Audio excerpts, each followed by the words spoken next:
అందరికీ నమస్కారం.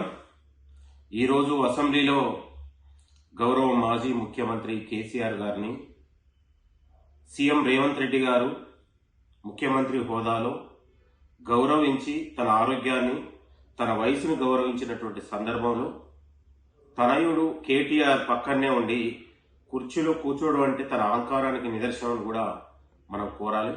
ఎందుకంటే నిత్యం విలువల గురించి మాట్లాడే కేటీఆర్ కనీసం ముఖ్యమంత్రి గారు వచ్చి పలకరిస్తే అయ్యకున్న సంస్కారం కొడుకు లేకపోయానే దానికి ఇది చాలా సిగ్గుచేటని కూడా కోరుతున్నాం.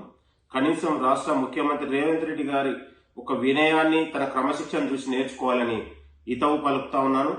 ప్రజా ప్రభుత్వంలో ప్రతిపక్షం కూడా ఉండాలని కోరుకున్నటువంటి కాంగ్రెస్ ప్రభుత్వం గతంలో బీఆర్ఎస్ హయాంలో ప్రతిపక్షం లేకుండా చేస్తే కాంగ్రెస్ ప్రభుత్వంలో ప్రతిపక్షం ఉండాలని కోరుకున్నటువంటి ప్రజా ప్రభుత్వం.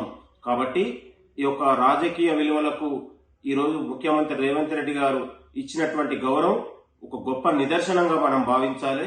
ఇప్పటికైనా తన కేటీఆర్ అహంకారాన్ని, తన పద్ధతి మార్చుకోవాలని మేము కోరుతా ఉన్నాం. రాజకీయ విలువలను, మానవ విలువల్ని కాపాడుకునే దాంట్లో కాంగ్రెస్ ప్రభుత్వం ఎప్పుడూ కూడా ముందుంటుందని అనడానికి ఇది ఒక గొప్ప నిదర్శనంగా మేము భావించాలని కోరుతున్నాం. ఏది ఏమైనా ఈరోజు అసెంబ్లీలో కేటీఆర్ వ్యవహరించిన తీరు కనీసం నిలబడకపోవడం, కూర్చొని తన యొక్క పొగరు అహంకారానికి నిదర్శనంగా భావించాలని కోరుతున్నాం. Thank you. నమస్తే.